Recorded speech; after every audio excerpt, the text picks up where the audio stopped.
Boa noite. O Frente a Frente esta noite trata de saúde, especialmente a saúde do coração. Mas vamos tratar também de outros aspectos mais subjetivos relativos ao comportamento, aqueles fatores que, enfim, fazem com que as pessoas tenham uma vida mais equilibrada, mais feliz.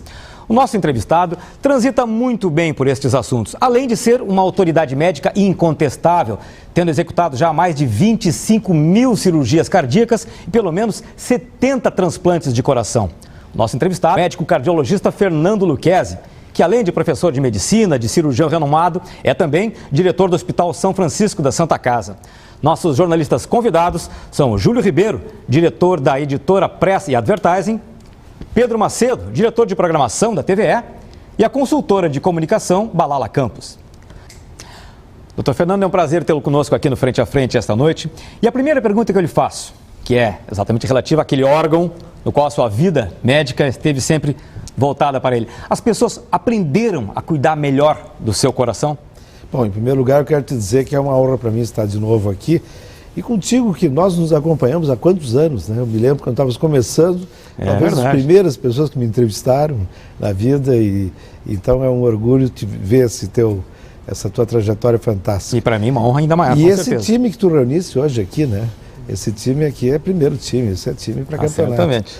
Então, olha, o coração, eu digo sempre que o coração é um órgão que é um fraco que se pretende forte, porque na realidade ele é um órgão de muita força e movimento, é um órgão que se pudesse juntar toda a energia que ele gera ao longo de uma vida, nós teríamos condições de transportar uma jamanta de 20 toneladas do nível do mar até o cume do Everest. Vocês tinham ideia disso?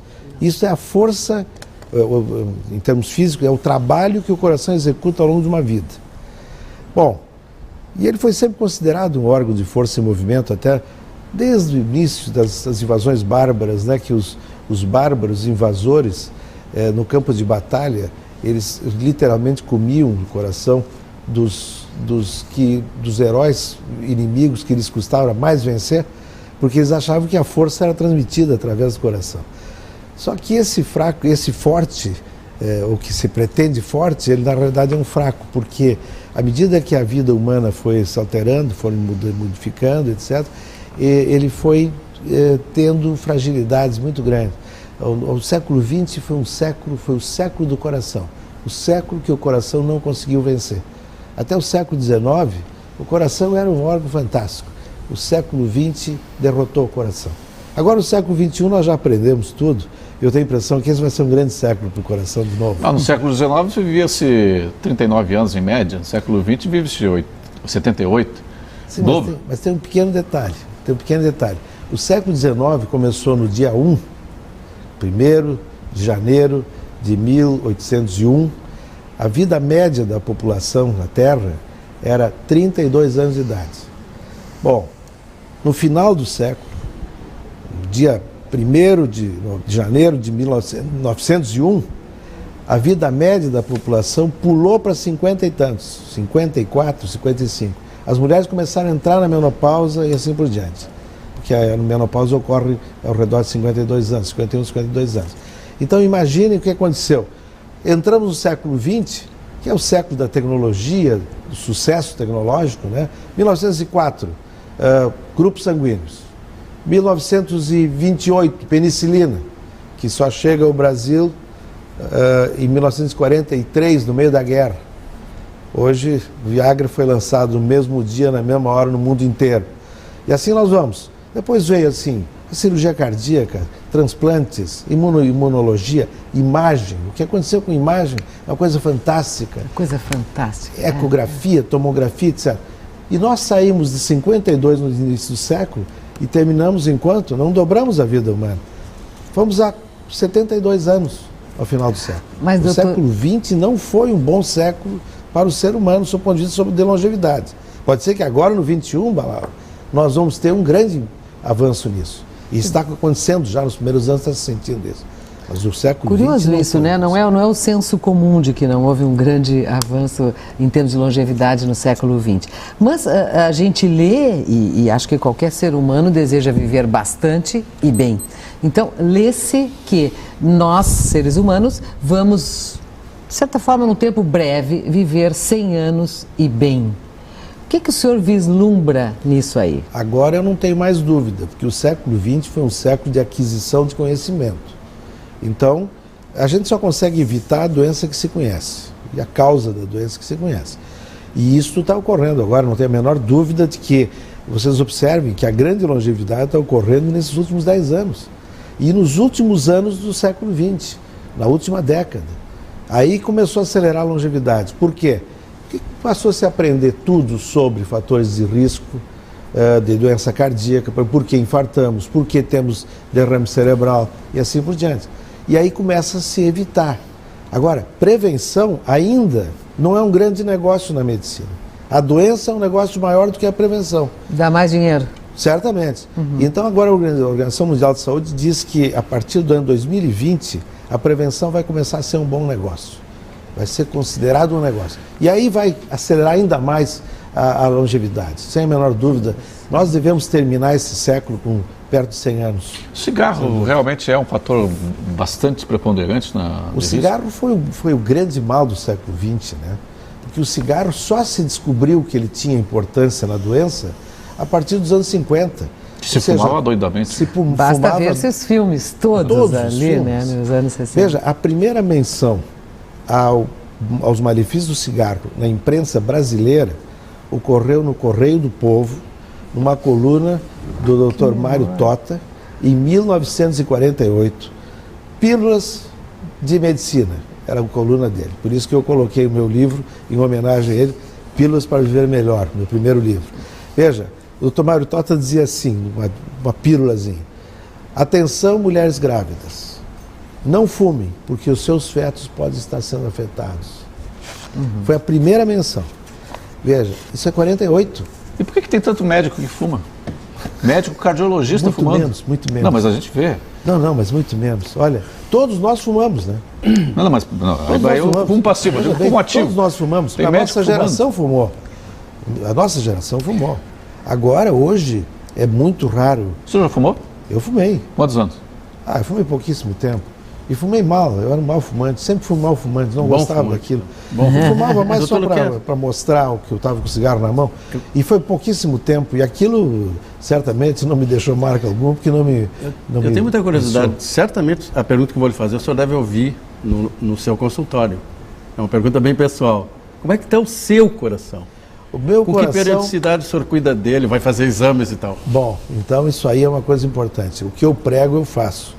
Eu só não consegui vencer a genética da minha família, que é um pouquinho de peso acima do normal. Que meu pai, eu tenho o corpo do meu pai, que tinha o corpo do avô. Então, assim, isso é o que estava sendo minha batalha.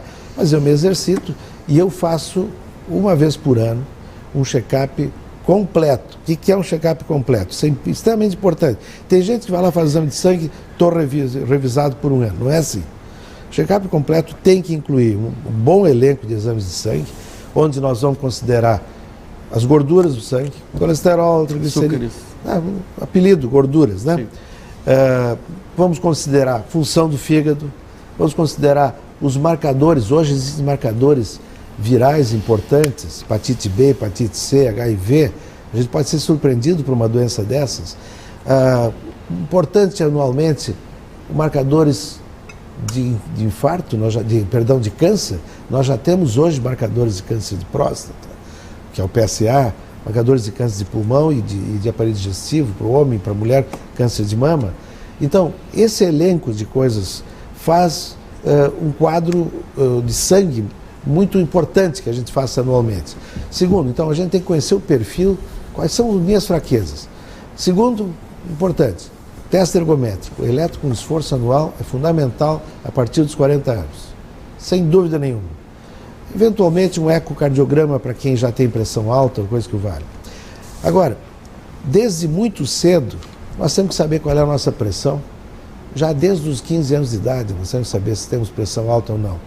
Depois, aos 20, 25 anos, nós temos que saber como é que é o nosso colesterol. Já para largar desde o início, sabendo, e mais do que todos, nós temos que saber qual é a genética da nossa família. Por exemplo, de que morreu seu bisavô? De que morreu o seu bisavô, Balal? Você sabe? Sabe que a gente... Todos morreram na minha família, todos morreram do coração. Você sabe se o seu bisavô morreu do coração? Os dois morreram do coração. Olha, isso é gente bem informada. Mas parece que eu pergunto, ninguém sabe do bisavô. O avô sim, mas o bisavô não. É mais importante que o avô? Não, porque sabendo do bisavô, estabelece o padrão. Não é mesmo? Então, essa história é fundamental. Você tem que saber o quadro genético da sua família. Porque aí você vai evitar. Por exemplo, câncer de colo, que é esse câncer de aparelho digestivo. Esse é um câncer hereditário, um câncer que as famílias se reproduzem. Eu tenho 3 casos na minha família. Bom, inclusive o irmão meu. Então, veja, eu tenho que fazer colonoscopia a cada 3 anos, que é aquele exame pelo reto para ver o intestino.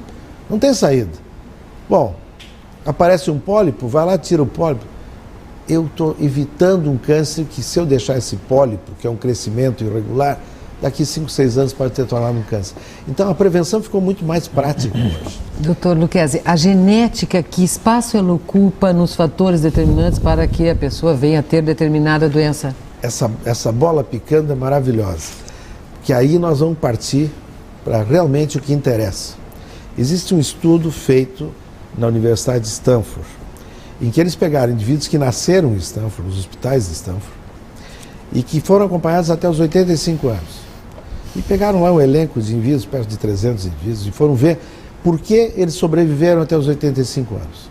E estabeleceram as causas da sobrevida. Esse estudo mudou a forma da Organização Mundial de Saúde fazer prevenção. Observe o que aconteceu. Nós médicos não somos tão importantes. Assistência médica, check-up, tratamento de câncer, tratamento de infarto, 10% de influência na longevidade. Meio ambiente sadio, 17%. Se o sujeito viver em ambiente sadio, é importante. Se tu viver, aquele pessoal vive fora, nas fazendas, etc. Isso tem uma importância fundamental na sobrevida a longo prazo. Genética, 20%. Não tem nenhum estudo que mostre a genética passando de 20%, 25%. Ou seja, confiar no vovô de 100 anos é perigoso, porque a gente pode não chegar lá, nós temos só 20% de chance de chegar lá. Sim. Bom, mais do que isso, sobram 53%. 20 mais 17 mais 10. Sim. Uma causa só explica 53% da longevidade. Estilo de vida. Estilo de vida. Eu não estou falando de qualidade de vida. Inclusive, vamos estabelecer uma diferença logo. Qualidade de vida é isso que aparece atualmente no programa político. Todos os programas de todos os partidos incluem qualidade de vida. Por quê? Porque significa conforto. Significa melhorar o transporte, melhorar a habitação.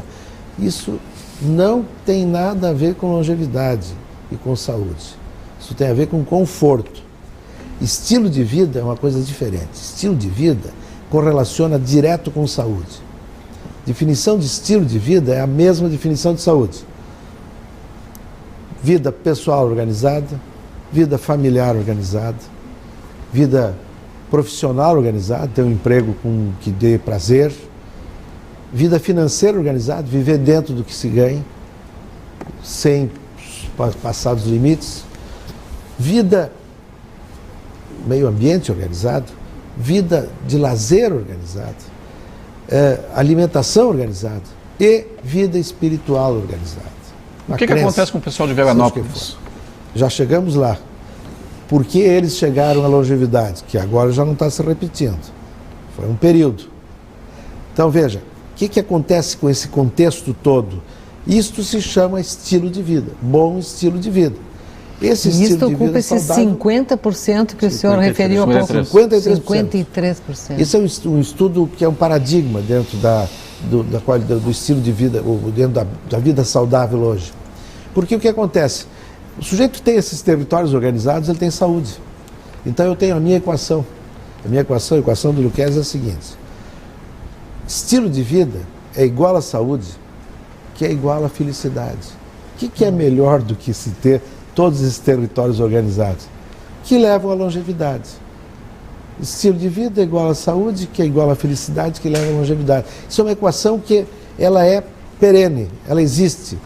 Bom, e então, o não fumar, não fazer exercício, essas coisas todas que são tão transgredir essas regras, tu fazer o contrário, te enrolar financeiramente, fazer 3 coisas ao mesmo tempo, viver num ambiente todo pouco mundo tem que se saudável. organizar, então, rapidamente, né? Os jovens, inclusive. Isso tudo é que leva... O que aconteceu em Veranópolis? Eles tinham um bom estilo de vida. Eram indivíduos que, primeiro, tinham uma vida comunitária associativa extremamente importante. Se visitavam, depois do jantar, iam visitar os outros, caminhavam 4, 5 quilômetros para se visitarem, etc. Então eram todos caminhadores, eram magros, tinham uma relação familiar excelente, uma estrutura familiar excelente, vida pessoal organizada, pouca exigência da vida, poucas ambições descabidas. Tinham exatamente o que eles poderiam obter. Agora, algumas pesquisas apontaram também, ainda dentro desse assunto, que o papel da maçã, por causa da enzima, no regime alimentar deles baseado muito na maçã, na forma de chá, enfim, tudo envolvendo a maçã também teria um peso interessante. Isso cientificamente foi comprovado lá também, né? A maçã é one apple a day keeps the doctor away, você sabe disso. Uma maçã por dia enxota o médico. É uma coisa clássica e tradicional. A maçã tem uma coisa que é fundamental, são fibras. A riqueza da maçã é em fibras. A fibra, o que faz? Da casca, mais na casca que na polpa. Mais da casca, pectina da casca. É a fibra chamada pectina. Então, tem que comer a maçã com casca, lavar bem e comer com casca. Bom, o que ela tem? Além dos outros componentes, vitaminas, etc., essas fibras, elas, junto com o bolo alimentar, elas captam a gordura saturada, ingerida, e essas fibras, elas não são solúveis, elas são eliminadas pelas fezes e levam embora. Então, reduz o teu colesterol sangue, reduz o... E vinho? E o vinho? O vinho faz a mesma coisa, só que o vinho faz uma coisa um pouquinho diferente. O vinho aumenta o colesterol bom, o HDL, e ele também reduz a coagulação do sangue nos vasos. Vinho de uva. Senão seria o céu fazer vinho de maçã, né? Exato. Não, porque até dizia um velho italiano que reuniu os filhos na hora da morte, vou dar um segredo para vocês, até com uva se faz vinho, né?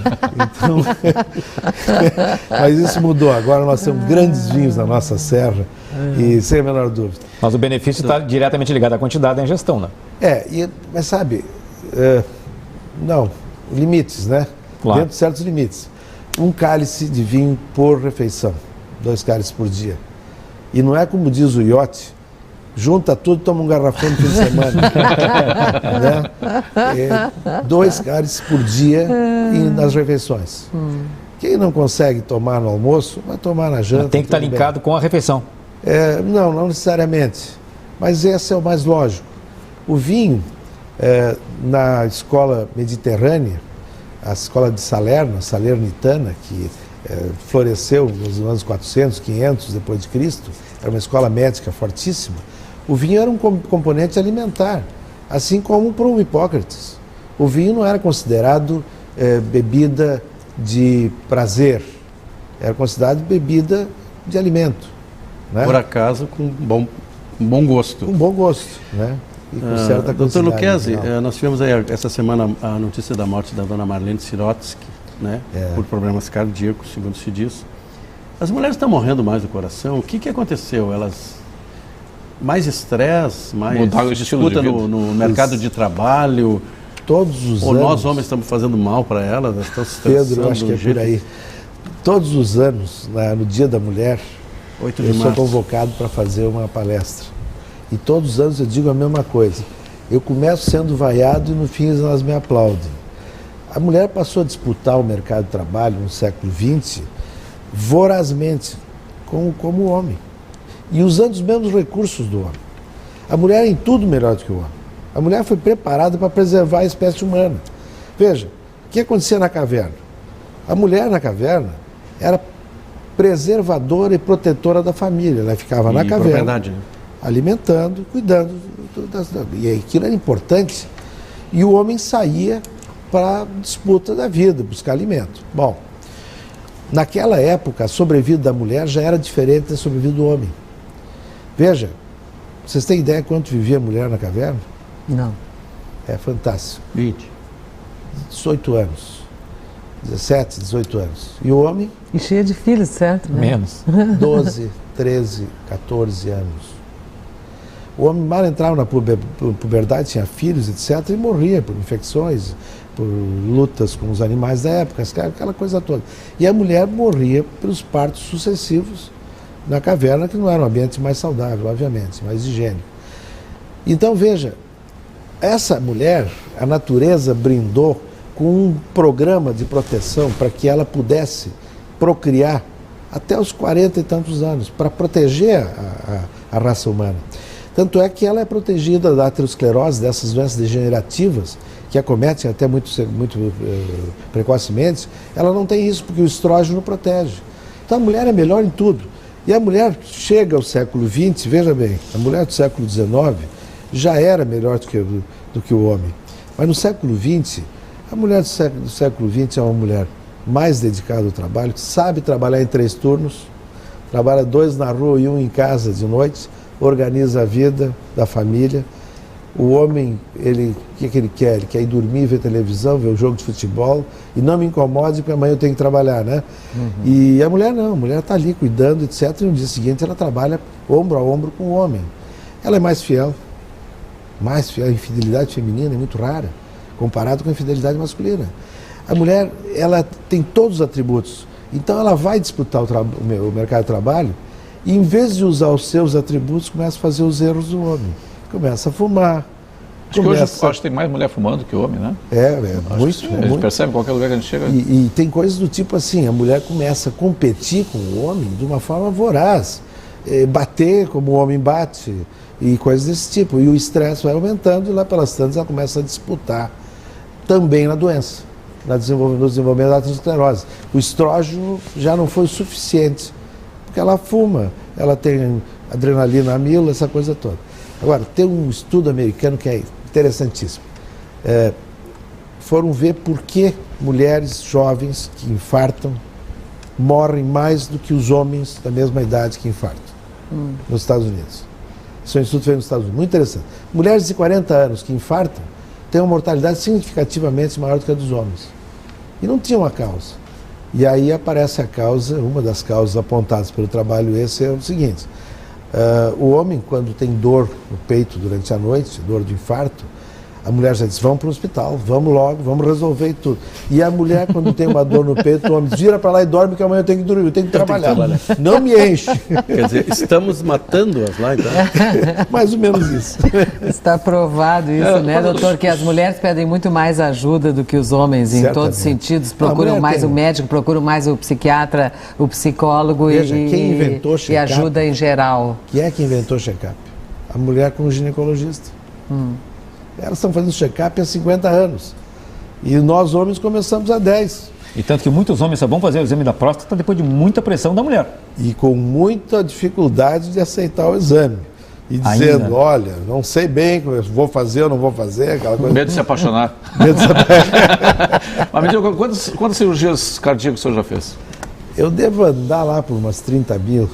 Quantos pacientes já morreram nas suas mãos? Ah, muitos. Veja, qual é a sensação de perder um paciente na mesa do... Isso aí é uma coisa dolorosa. Veja, a cirurgia cardíaca hoje tem uma mortalidade baixa.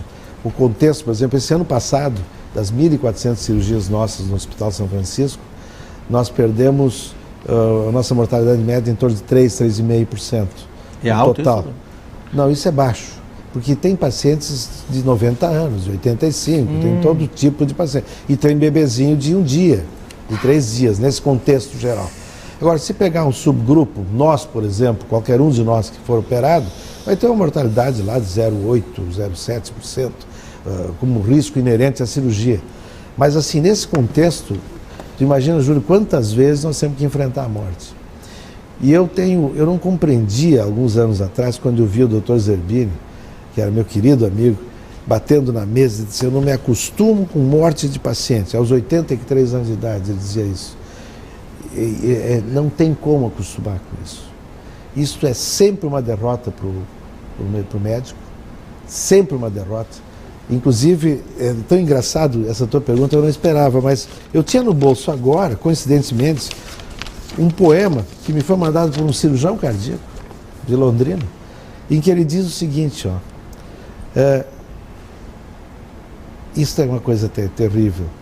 Concluo que jogo injusto é esse confronto árduo e feroz em que o prêmio da vitória é a vida temporária e a decepção da derrota, um fim atroz. Desabafo de um médico, tá? Ele se colocando como um médico diante da derrota da morte. Então, eu uso sempre uma frase que eu aprendi com um velho professor em São Paulo. Ele dizia assim que nós tínhamos que ter sucessos suficientes para não perder o entusiasmo e continuar na profissão. E alguns fracassos para manter humildade, para não achar que a gente fosse... né? Alguns médicos se acham Deus. Esse é um perigo. Mas eu posso dizer que na minha vida, sempre que eu quis levantar a crista, eu levei a cacetada na hora certa para aprender que nós somos limitados e que nós temos que colocar nas mãos de Deus, nós somos instrumentos nas mãos de Deus. Isso é bem claro para mim, que eu não sou simplesmente um sujeito que chega lá e sou senhor da vida ou da morte. Não, eu sou um instrumento na mão de Deus, eu não tenho poder, eu estou só usando uma ferramenta que Deus me deu. E qual é o papel do imponderável, o papel da fé, do intangível na cura, na reversão de um diagnóstico, por exemplo? Eu também queria saber, já que o senhor falou em vida espiritual, uma pergunta muito similar à dele, se o senhor é católico, se o senhor pratica alguma religião, eu sou católico, praticante, e sempre fui muito, sempre compreendi muito bem essa questão da fé em relação à doença. Não como, eu estou falando da fé genericamente, não é a fé católica, a fé...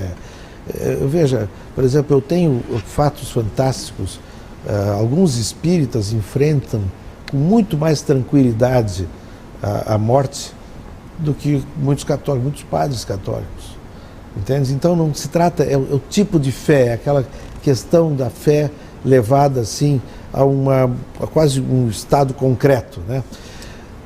A fé faz milagres. Nós temos muitas coisas que tu não entendes. Eu tenho situações assim que eu vejo pacientes que entram derrotados para a cirurgia e a gente sabe, esse paciente vai morrer. Tanto é que hoje, um indivíduo idoso, 85 anos, que não quer ser operado, nós não operamos, porque o risco dele é muito mais alto. Ele entra derrotado para a cirurgia. Em compensação, o sujeito que entra dizendo, está tudo muito bem, minha vida está em ordem, minha família... Até daqui a pouco, né, para os médicos. Exatamente, te vejo na UTI...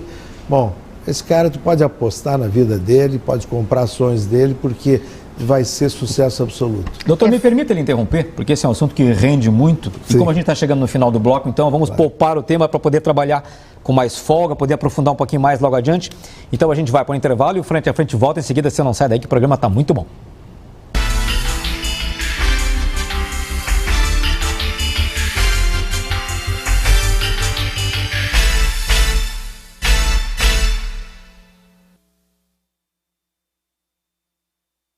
De vir um espumante geladinho ou então um chopinho aqui para poder temperar um pouquinho melhor a conversa, né? Seria bom se não fosse essa coisa tão política.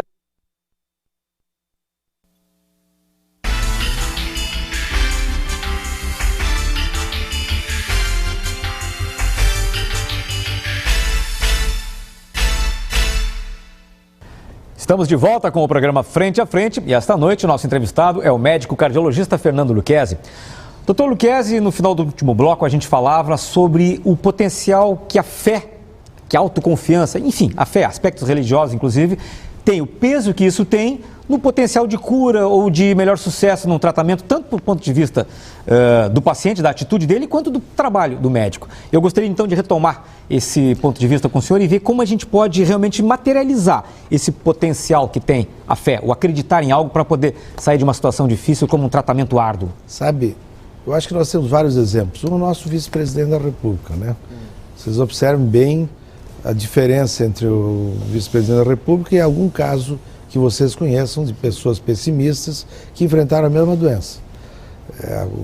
O pessimista, o sujeito sem fé, o sujeito sem algum introjeção de um ideal de fé, eles são dizimados rapidinho pela doença. Enquanto que o homem com fé cai, mas custa cair. Até a década de 90 se conhecia pouco isso, do ponto de vista, mais especulação, se conhecia pouco do ponto de vista científico. Da década de 90 em diante, principalmente com o governo Clinton nos Estados Unidos, foi liberado o National Institute of Health para investir em estudos que procurassem dar contorno a essa realidade da fé e da saúde. E aí existem enxurradas de estudos. Eu acredito assim que toda essa área se desenvolveu nos últimos 20 anos. Veja, Harold Koenig, por exemplo, um professor da Carolina do Norte, né? Ele foi impressionante a quantidade de trabalhos que esse sujeito desenvolveu e terminou escrevendo um livro, texto, que se chama Espiritualidade e Cura, né?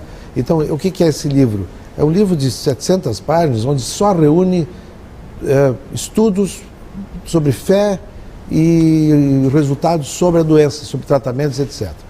Bom, hoje o National Institute of Health tem linhas de pesquisa e sustenta pesquisadores, principalmente nas Johns Hopkins, nessas universidades da Carolina do Norte, nas 3 universidades da Carolina do Norte, da Harvard, e isso mudou o padrão de aceitação do mundo médico, inclusive do mundo científico, né? Na Harvard hoje, por exemplo, mudou o conceito completamente. A Harvard criou uma disciplina que se chama Espiritualidade e Religiosidade para Médicos, na Faculdade de Medicina. Então todo estudante tem que fazer essa disciplina e depois tem uma parte prática que é visitar os pacientes com os capelães de Harvard, para conhecer aquela linguagem, que é uma linguagem diferente. O médico entra e tem que tomar todo um tempo para, vamos dizer assim, seduzir o paciente e ter o paciente ligado nele. O capelão entra, abre a porta, eu sou o capelão, e o cara cai de joelhos, começa a rezar, essa coisa. Então, uma comunicação completamente diferente. E os médicos americanos, em face a tantos problemas e processos que eles têm tido, hoje mais de 2/3 das faculdades de medicina americanas têm essa disciplina. E o livro-texto foi gerado pelo Harold Koenig, que eu quero ver se vem agora em julho para Porto Alegre. Bom, é um neuropsiquiatra, um homem de muita importância, e os estudos são científicos de alta qualidade, mostrando, por exemplo, que indivíduos que receberam oração em infarto, por exemplo, fizeram estudos randomizados, ou seja, completamente aleatórios. Um recebia oração, outro não recebia. Um recebia, outro não recebia. O computador é que decidia, né? Mandava para 10 grupos de oração dos Estados Unidos o nome do paciente e o tipo de infarto que ele tinha feito. O outro paciente não ia. Bom, no final de um ano, abriram o estudo, os 2 grupos eram exatamente iguais, só que tinha diferenças. Mas aí não funcionava nem a fé do paciente, porque ele não estava sabendo que estava recebendo a oração? Aí que está. Então tem mais alguma coisa além disso. No final do primeiro ano, foram ver, as contas médicas foram intrinsecamente diferentes. O sujeito não recebia oração, tinha conta mais cara, porque tinha tido mais complicação, mais uso de equipamento, mais tempo de UTI, etc. Então sai mais barato a oração? A ciência comprovando a fé. Comprovando a fé. De certa forma. O senhor deve ter tido na sua experiência, obviamente, vários casos de desenganar um paciente. A gente ouve falar que o médico desenganado pelos pacientes. E quantas dessas vezes o senhor foi surpreendido pelo esse imponderável? Assim, daqui a pouco não tem mais o que fazer, o senhor cruzou o bisturi, não tem o que fazer? É interessante. Bom, em primeiro lugar, eu não conheço ateu no leito de morte. Nunca vi ateu se garantir na hora de morrer. Ele não se garante. Eu tive um sujeito que me disse no consultório, olha, não me chama esse negócio de capelão, de padre, pastor, eu não quero saber dessa gente. Eu já sei exatamente. Aí ele teve no pós-operatório uma arritmia vagabunda, mas teve que voltar para a UTI para tomar um choque daqueles, mas uma arritmia sem risco. E aí ele se apavorou. E quando eu cheguei perto dele, ele me passou um papel, chama esse cara para mim. Eu telefonei, Igreja das Dores, como assim? Era o capelão. Era o padre. Mas entre os médicos, doutor, como é que fica isso, essa questão da fé? Como é que os médicos... Está mudando muito. O pragmatismo que é obrigatório no exercício da função, como é que joga isso com a espiritualidade? Não, veja, nós não... uma vez um sujeito me perguntou se eu parava de tratar o paciente para ir rezar na hora do pega, né? Quando o paciente está desenganado, coisa que o vale. Não, isso não tem nada, isso é uma brincadeira. Só a atitude toda de respeito ao paciente e de respeito à sua crença e enaltecendo a crença deles. Ou seja, eu sempre encaminho para o paciente e digo, olha, tudo bem, eu estou pronto para te operar, agora tu tens que estar pronto. Ah, vou fazer o meu testamento. Não, isso é o menor problema, porque o teu risco é baixo. Mas tu tens que estar pronto com a tua espiritualidade. Isto eu sempre encaminho. Esses pacientes são os que saem melhor, são os que estão mais estáveis psiquicamente, são os que aceitam melhor qualquer complicação, são as famílias mais bem organizadas. Agora, o leito de morte é terrível, quer dizer, o desengano, o paciente antigamente se chamava de desenganado, hoje é muito raro ter um paciente desenganado. Mas o nível de aceitação do paciente, quando ele tem uma estrutura de fé, uma estrutura espiritual boa, é o melhor possível. Agora, o paciente que está revoltado com o que está passando, as complicações são muito maiores. Qualquer médico sabe disso e os médicos já aceitam isso. Antigamente, quando eu falava, 10 anos atrás, eu dizia qualquer coisa desse tipo, depois eu, inevitavelmente, entrava no corredor do hospital e vinha um cara me gozar. Como é, hein? Tá virando carola, hein? Como é que é? Hoje não. Hoje isso já passa a ser uma realidade. Inclusive, eu não esqueço, um congresso médico, não faz muito tempo, fiz uma palestra nesse tema, e no final as pessoas vieram todas procurar e querer saber mais, querer biografias, para ler mais e tudo. Os médicos estão levando a sério essa questão. Muito mais. Cada vez mais. Sem a menor dúvida, os médicos de hoje não são os médicos de 30 anos atrás. Doutor Luquez, eu queria voltar às mulheres, se a bancada me permite. O senhor disse que as mulheres são melhores em tudo, né? Em alguns aspectos são insubstituíveis, na minha opinião. Mas as mulheres estão engravidando menos por estarem mais no mercado de trabalho. Isso, a gravidez as protege de problemas cardíacos. Engravidando menos, estão mais sujeitas também? Tu sabe que é engraçado, né? A gravidez faz bem para a mulher. Nossa, isso foi uma das coisas que a natureza fez. Faz Elas bem, ficam lindas, ficam com uma expressão maravilhosa. A mulher que amamenta tem menos câncer de mama. Tá? A gravidez tem todo um componente psicológico que é muito importante para a mulher, sem demérito para as que não têm filho, porque existem outras formas de compensar psicologicamente isso, mas eu digo, a gravidez não é fator de risco para a mulher. Claro que tem os riscos inerentes à própria gravidez. Não gravidez. Mas não um risco cardíaco, coisa que vai... Eventualmente uma depressão pós-parto, uma insuficiência cardíaca pós-parto, coisa que vale, isso tudo tem riscos. Mas isso é inerente à gravidez e não à alma da mulher. A mulher realmente não encurta a vida por ter filhos. Isso é uma realidade que a natureza se encarregou de criar. Né? Mas não engravidar, eu queria saber se não engravidar as torna mais suscetíveis a problemas cardíacos. Não engravidar as torna mais suscetíveis a problemas de câncer, de mama e problemas hormonais, mas não a problemas cardíacos. Doutor, vamos voltar à questão do estresse. Aí agora a gente teve o presidente Lula aí por uma questão de estresse, também teve que não pôde ir ao compromisso internacional em Davos e tal. Como as pessoas estão lidando com o estresse hoje? Com tudo que a ciência já nos coloca à disposição, como informação, os recursos que se tem para driblar, mas ao mesmo tempo a vida continua agitada, as obrigações continuam cada vez maiores, enfim, a disputa, né, a vida continua pesada para todo mundo. Como é que as pessoas têm, pela sua ótica, pelos pacientes que chegam até o senhor, lidado com a questão estresse? Ainda lidamos mal. O século XXI não resolveu esse problema, que é um problema adquirido no século XX, porque no século XIX não tinha estresse, né? De jeito nenhum. O melhor século para se viver foi o XIX, onde tinha industrialização incipiente, urbanização incipiente, tudo era incipiente. O maior avanço higieno-dietético foi aprender a lavar a mão, e isso baixou a mortalidade tremendamente. Agora, no século XX, nos ensinou a sobreviver em estresse. Bom, o mecanismo de estresse é um mecanismo próprio do ser humano. Nós temos um metabolismo adrenérgico, nós temos um circuito de adrenalina que nos prepara para a defesa. O automóvel que buzina nos faz saltar para o lado e nos salvar a vida.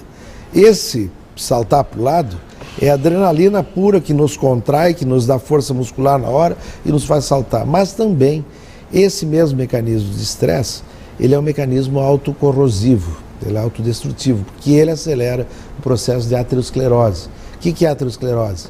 A aterosclerose é essa progressiva deposição de gordura nas artérias até o ponto de obstruí-las. No cérebro é o derrame, o acidente vascular cerebral, no coração o infarto. Então, nós não aprendemos a lidar com o estresse. Na realidade, a gente nota assim, tem países que estão mais adiantados nisso. Por exemplo, os países que conseguiram focar na felicidade das pessoas, todas as suas atitudes estão melhores do que os que focaram no bem-estar físico. Então, adquirir bens da qualidade de vida e conforto não é uma forma boa de diminuir o estresse. Agora, investir em valores humanos de tranquilidade, de vida organizada, todo aquele negócio de estilo de vida que eu falei, vida pessoal organizada, vida familiar, espiritual, financeira organizada, isto dá tranquilidade e é o único antídoto contra o estresse. Existe um antídoto só contra o estresse, não é remédio, é organização. Agenda organizada, vida organizada, finança organizada. Organização é o melhor mecanismo de estresse. Então, qual é o país que hoje é o paradigma de felicidade no mundo? Vocês têm ideia? Finlândia. Butão está fazendo felicidade interna bruta, né? Uma coisa assim, quer dizer... Butão. O que é o Butão? É um reino com 3 milhões de habitantes, é menor do que o Rio Grande do Sul, e o rei do Butão é formado em Oxford. É um homem de perto de 60 anos, um homem inteligentíssimo, e ele, na década de 90, disse, olha, eu vou querer melhorar a vida desse povo, e criou um novo indicador, a felicidade interna bruta, em vez do produto interno bruto. Produto interno bruto significa bens, significa capital. Felicidade interna bruta significa bem-estar. Bom, o que aconteceu? Ele fez várias atitudes para melhorar a vida do Butão. Uma delas, ele contratou os 100 canais de televisão, esse do Mr. Murdoch, que nos afligem diariamente, e botou satélite e distribuiu os televisores pelo país. Isso foi em 1998. No ano 2013 ele desligou os satélites e recolheu os televisores. Ninguém entendeu. Ele disse, olha, é muito fácil. Aumentaram os furtos, assaltos, estupros, brigas de família. Tive que aumentar o número de delegacias. Foi a televisão. Então, cortou a televisão. O Butão é considerado o reino da felicidade hoje. Inclusive tem vários estudos, várias instituições internacionais estudando o Butão. Uma das coisas importantes para reduzir o estresse é a segurança. É se sentir seguro. É tu estar seguro no ambiente que tu vives. O governo tem que te dar essa segurança. O teu emprego tem que te dar essa segurança. Todas essas coisas que levam à segurança reduzem o estresse. Tem um estudo feito pela Columbia University que é muito interessante. Eles pegaram carteiras de dinheiro, botaram o dinheiro do país dentro e perderam as carteiras em 45 países diferentes, nas capitais e cidades mais importantes de 45 países diferentes, com o endereço do proprietário, para ver o índice de retorno das carteiras. A Suécia, a Noruega ganharam, 90 e tantos por cento retornaram, e assim vai. Se tu olhares... Incluindo o conteúdo da carteira. O conteúdo era dinheiro. Sim, mas devolver as carteiras com o dinheiro. Com o dinheiro, claro. Então veja, aquilo era se tu pegares assim a escala, dá exatamente o grau de segurança que o país transmite. Os países mais seguros têm mais segurança entre os cidadãos também. E os cidadãos vivem melhor e vivem mais. No Brasil, eles estão procurando ainda as carteiras, parece que não. O senhor falou em televisão, um dos seriados do maior sucesso da TV americana e no mundo é o House, o Dr. House, que é um médico tecnicamente... Grande colega. Assisto tudo do Dr. House. Que tecnicamente é quase um gênio, mas que de relacionamento ele é muito ruim. O senhor convive com muito do Dr. House, o projeto de Dr. House? Olha, só na televisão ele dá certo, viu? Porque ele é muito bom do ponto de vista diagnóstico e muito ruim do ponto de vista de relação, mas aqui não sobrevive, no Brasil principalmente, não sobrevive o médico emburrado, casmurro, difícil relação. A relação faz parte, a boa relação faz parte do tratamento médico, sem a menor dúvida. Tanto é que ele não trata, ele diagnostica, né? Quem trata é o outro, o rapaz aquele de couro, o outro menino, a menina. Os outros que dão carinho, que levam os pacientes, porque ele só diagnostica. Realmente faz parte do tratamento essa relação afetuosa do médico com o paciente. E que é uma coisa meio específica, uma qualidade meio brasileira, né? Não é em todos os países do mundo, é latina que isso acontece, a gente ouve muitos relatos. Por que tu achas que existe tanto processo contra médicos nos Estados Unidos? Por esse descaso com o paciente.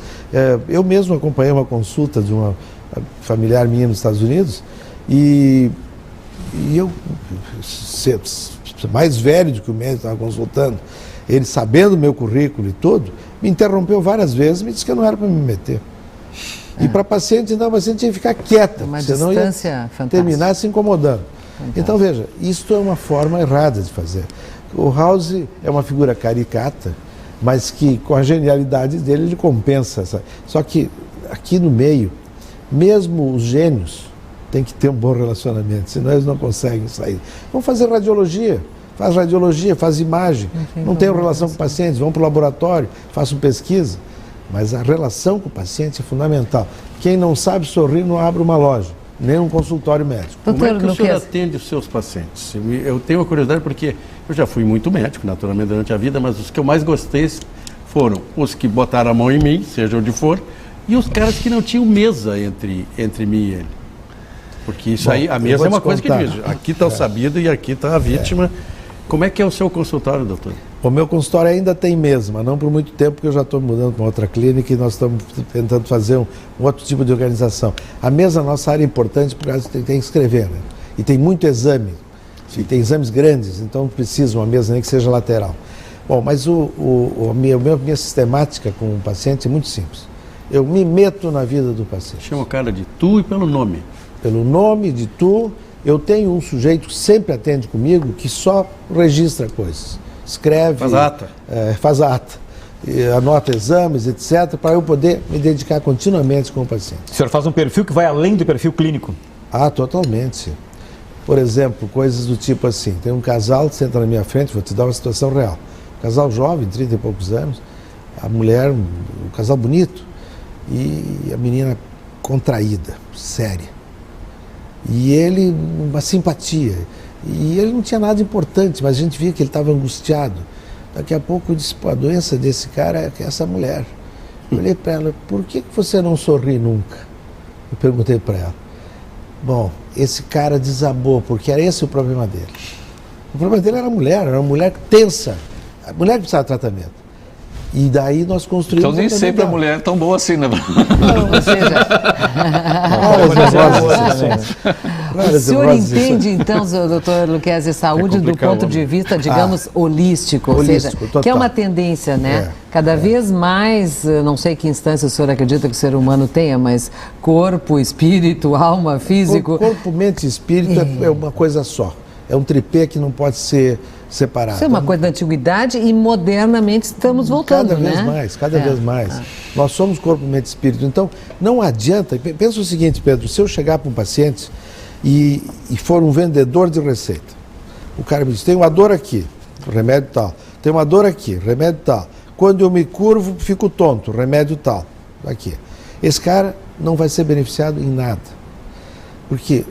tudo aquilo pode ser simplesmente o fato de ele estar brigando com a mulher, estar se separando. Então, o que ele precisa? Ele precisa ser encaminhado, provavelmente, para uma terapia, até para uma terapia de casal. Muita gente saiu do meu consultório direto para uma terapia de casal. Muita gente, aos prantos, me relatou situações de filhos, principalmente nessa época de drogas e coisas desse tipo. E eu tive uma situação paradigmática, que foi um casal, um homem importante do meio, todos vocês sabem quem é, e que estava com um neto, uma neta idética, um filho com hepatite C, já com uma lista de espera de transplante, etc. E que relataram aquilo tudo. Eu disse, o que eu posso fazer para essa gente? Eles não tinham nada. Eu disse, vou fazer uma proposta para vocês que eu nunca fiz. Vamos rezar juntos, para que vocês consigam superar isso. E rezamos juntos os três. Bom, deixa eu contar o que aconteceu. os 3 aos prantos no final, abraçados. No dia seguinte eu recebi o maior corbelha de flores que eu recebi na minha vida, pela melhor consulta que nós tivemos na nossa vida. Um cartãozinho. Quer dizer, o que eu fiz? A única coisa, eu disse, eu sou solidário, eu estou com vocês. É um abraço. É um abraço. Maior prova. Um dos meus professores na faculdade de medicina dizia assim, a mão do médico não tem nada a fazer no ombro do paciente. Eu levei meia dúzia de anos para descobrir que a mão do médico tinha que estar no ombro do paciente. Isso tinha uma sessão antigamente nas seleções Readers, que a rir é o melhor remédio. Isso é verdade. O humor, ele produz algum tipo de enzima, produz alguma... Tem vários estudos já sobre isso. Tem um menino nosso que está fazendo uma tese de mestrado agora sobre isso. E os estudos são interessantes, porque eles mostram para um indivíduo um filme de terror, um filme de coisa, né? E depois um filme de humor. O mesmo sujeito faz duas sensações. Aí mede pressão, mede marcadores de inflamação, etc. Bom, o humor, o riso, ele tem um papel extremamente importante. As pessoas que riem mais, vivem mais. As pessoas que provocam o riso, são pessoas de valor inestimável. Eu sempre dizia, tem um amigo meu que me conta boas piadas, às vezes ele telefona só para me contar piada. E um dia eu comentei na televisão, porque eu tenho um amigo, na vez seguinte que ele me ligou e disse assim, eu quero cachê, porque eu já vi que tu está ficando melhor com as minhas piadas, tu vai pagar consulta para mim. Isso tem uma importância fantástica. Isso já tem algumas explicações bioquímicas no sangue. Nós temos um conjunto de marcadores de inflamação no organismo. São as interleucinas. As interleucinas são substâncias que estão na nossa circulação e que, quando estão muito altas, elas caracterizam uma situação de doença e de risco. Então, o infartado tem interleucina 6 mais alta, o canceroso tem interleucina 6 mais alta, o rancoroso tem interleucina 6 mais alta, o sujeito raivoso, explosivo, tem interleucina 6 mais alta. Você sabe quem é que morre mais de infarto? O sujeito que engole o sapo, que fica roendo lá por dentro, ou o explosivo, que sai no tapa já e já põe tudo para fora? Acho que o que morre mais é o que introjeta. Até agora nós pensávamos isso. Pois a Universidade de Heidelberg mostra exatamente o contrário, meia dúzia de anos atrás, num estudo com cardiopatas. Eles estudaram cardiopatas durante 2 anos, 200 cardiopatas. Fizeram coronariografia, aquele exame da coronária. E foram ver que ao final de 2 anos, os raivosos, nos raivosos a doença tinha acelerado. Enquanto que do Lorde inglês e no engolidor de sapo, não. Tá? Então, o cara que menos afetado... Mas, por outro lado, doutor, não sei, pode ser empírico isso, parece que as pessoas que engolem mais sapo fazem mais câncer. Também não é verdade. Porque parece que... E essa história de adoecer o coração também. Não, sabe o que é? O problema não é aí vamos separar 2 coisas. Uma coisa é o raivoso e outra coisa é o cara contido. Nós não estamos falando de depressão. O deprimido tem mais câncer. Aqui a gente pensa que o sujeito quieto ou que está deprimido, a gente diz que ele está contido. Não, ele está deprimido. Isso é uma doença. Depressão é uma doença. A doença depressão provoca mais infarto e mais câncer. 50% dos infartados estão ou já foram deprimidos. Metade, segundo a Organização Mundial de Saúde. Isso é um grande número. É um número altíssimo. Doutor, Né? Mas o senhor... Está quase no fim, mas eu queria... Só um assunto que a gente não tratou ainda depois bem do intervalo é minha, a palavra... Na sua área, o erro médico é potencialmente fatal, né? Óbvio. Cirurgia cardíaca. Sim, terrível. Como é que se lida com esse erro médico? Como é que sai da cirurgia, da sala cirúrgica, um médico que acabou de cometer um erro? Bom, nós todos somos seres humanos, somos falíveis. Então vamos partir do princípio que o motorista de táxi erra e que o médico erra. O grande problema não é simplesmente a ocorrência do erro, é a forma como ele aconteceu. Se ele ocorre simplesmente por desleixo, né, por desatenção, ele tem que ser punido, é grave. Agora, Tu fazendo uma ponte safena, de repente tu tem lá uma complicação. Pô, se eu tivesse operado 3 milímetros mais abaixo, eu não teria destruído essa artéria. Bom, isso é um erro absolutamente aceitável. Porque isso é uma coisa de intuição na hora, ou porque não se viu, coisa que vale. Isso não dá para caracterizar como erro. Agora, o desleixo, a falta de cuidado, a falta de atenção, não levar a sério as situações, isso tem que ser punido. Doutor Lucchesi, desculpa. Por favor, não, por favor. Eu acho que o programa está quase no fim. E o senhor, não podemos esquecer que o senhor é autor de 14 livros, né? 500 mil de livros vendidos. E muito, eu acho admirável a sua capacidade de deixar um pouco, sem deixar o lado da medicina, da cardiologia, e escrever para um grupo muito maior e com grande sucesso. Então, o senhor disse durante o programa que estilo de vida era parecido com, ou seja, que o estilo de vida era responsável por mais de 50% da saúde do ser humano. E que estilo de vida tinha muito a ver com felicidade. Então, eu lhe perguntaria, fora o que o senhor já apontou, vida financeira organizada, vida afetiva organizada, etc., que uma ou duas dicas o senhor diria, já que tem tanta gente querendo aprender consigo, de felicidade? Em primeiro lugar, não se leve tão a sério. Esse é o grande problema, a gente se dá mais importância do que a gente tem. Então, todos os problemas passam a ser muito grandes. Segundo, pense... Qual é a importância desse problema que está me derrotando hoje daqui a um ano? Provavelmente nenhuma. Daqui a um ano as coisas se transformaram no devido tamanho. Terceiro, atitude positiva a favor da felicidade. A atitude positiva na vida é que faz a diferença. Se o sujeito às vezes volta e me pergunta, mas eu posso decidir ser feliz? Pode. A tua atitude vai definir a tua felicidade. O Abraham Lincoln foi um sujeito que teve todas as desgraças na vida, até morto foi no final, mas assim, era um lenhador, analfabeto, teve que aprender a ler, e quando ele tinha 30 anos de idade perdeu a noiva, que era o amor da vida, se deprimiu, pensou em se suicidar, mas superou aquilo, terminou dirigindo o país na pior crise, que foi uma guerra interna dentro do país, se matando os irmãos americanos, pois ele dizia: você estabelece quanto feliz você quer ser. Você estabelece, você tem domínio sobre a sua felicidade. E a felicidade é assim, é você tomar decisões positivas sempre. É sempre ver o lado positivo de tudo. É dizer assim, puxa, está chovendo, mas que coisa boa, podia estar mais quente e agora está esfriando. É sempre ver aquele lado que você não vê normalmente na história, né? A história dos dois copos, né, do mesmo nível. Os dois copos têm o mesmo nível. Eles estão meio cheios ou meio vazios? Quem que acha, Balala, esse copo está meio cheio ou meio vazio? Mais para cheio, bacana. Ele está sempre meio cheio. É a única forma de ver. Então, eu acho que isso é uma coisa importante, são as dicas que eu posso dar. Doutor Fernando, muito contrariado, mas muito contrariado mesmo. Sou obrigado a encerrar o programa porque o nosso tempo estourou, mas com certeza foi um tempo esplendidamente aproveitado. Eu tenho certeza que os telespectadores puderam tirar muita coisa boa para poder colocar em prática nas suas vidas e seguir o caminho em busca de uma vida melhor. Então, eu agradeço muito a sua participação. O senhor é sempre nosso convidado, vai ser sempre uma honra tê-lo aqui conosco. Com certeza os telespectadores vão querer isso também.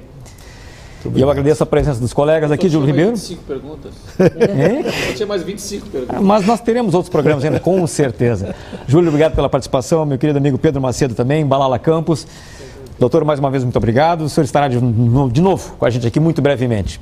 E a você em casa, obrigado pela sua participação, pela sua audiência. E esteja novamente conosco aqui na próxima quinta-feira para mais um programa Frente a Frente, aqui na TVE, a televisão dos gaúchos. Até lá!